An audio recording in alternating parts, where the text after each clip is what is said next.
समय से IT share भी, वहां पर हम देख रहे हैं कि काफी बड़ी बिकवाली पिछले कुछ समय से देखने को मिल रही है। क्या वजह है इसके पीछे, ट्रिगर्स क्या है, ये बताने के लिए मानसी हमारे साथ जुड़ चुकी है। मानसी बताइए।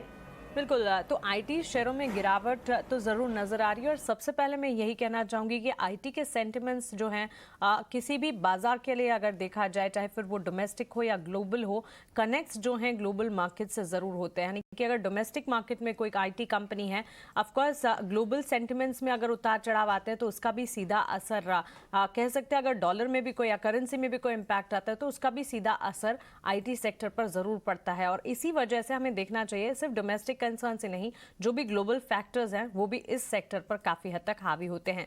अब एक एक कर आपके टीवी स्क्रीन पर पिछले एक महीने में आईटी शेयरों में जो गिरावट है वो आप देखेंगे।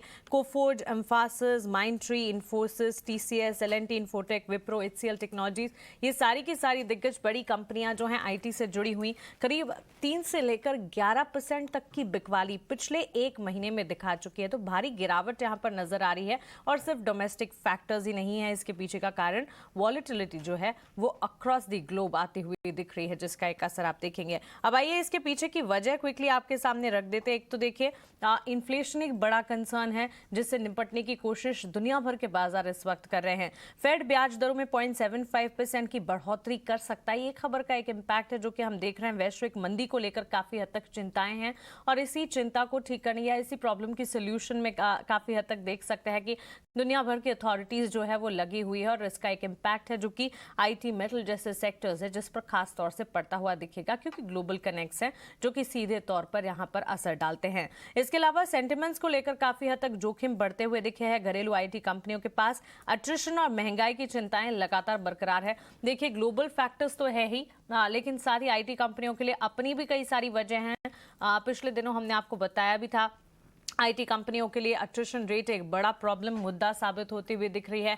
इसके अलावा पिछले ड्यूरिंग द कोविड टाइम्स अगर देखें, आईटी कंपनियों ने जितने बड़े लेवल्स पर जो बड़े पैकेजेस अपने एम्प्लॉयज़ को दिए थे, वो भी एक इम्पैक्ट है जो कि अब यहाँ पर स्लो एंड इवेंचुअल असर है, कह सकते हैं एक नुकसान है जो कि ये कंपनियां देख रही हैं। ऑफकोर्स यहाँ पर जो बड़े पैकेजेस का ट्रेंड है वो धीरे धीरे कंपनियां कम जरूर कर रही है, लेकिन जो डेंट पड़ा है वो तो हो ही गया है, एक नुकसान है वो तो हो ही चुका है। तो क्लियरली एक बड़ी प्रॉब्लम है जो कि अब ये आईटी कंपनियां फेस कर रही हैं। कंपनियों के मार्जिन्स पर इन तमाम वजहों की कारण काफी हद तक मार्जिन्स इंपैक्ट होते हुए दिखे हैं, which is a big concern. और मार्जिन्स इंपैक्ट होना और आने वाले क्वार्टर्स के लिए भी आउटलुक जो है वो कंसर्न्स वाले ही हैं, वो एक बड़ा इंपैक्ट यहाँ पर नजर आ रहा है।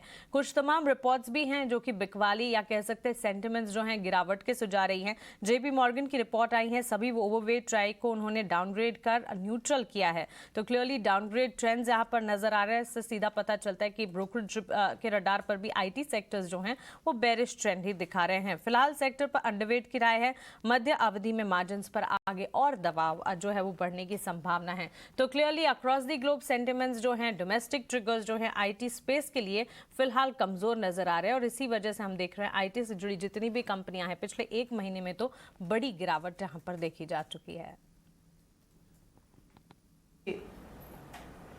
बिल्कुल, बड़ी गिरावट और सबसे ज्यादा जो डिटेल्स अभी मानसी में बता रही थी, सबसे ज्यादा जो दबाव है वो मिड कैप आईटी कंपनियों में देखने को मिला है। भारी गिरावट, करीब 4% से ज्यादा का इंडेक्स में फॉल इस वक्त आया है और उस पर ब्रोकरेज हाउस की रिपोर्ट्स भी अभी मानसी हमें थोड़ी देर पहले बता रही थी।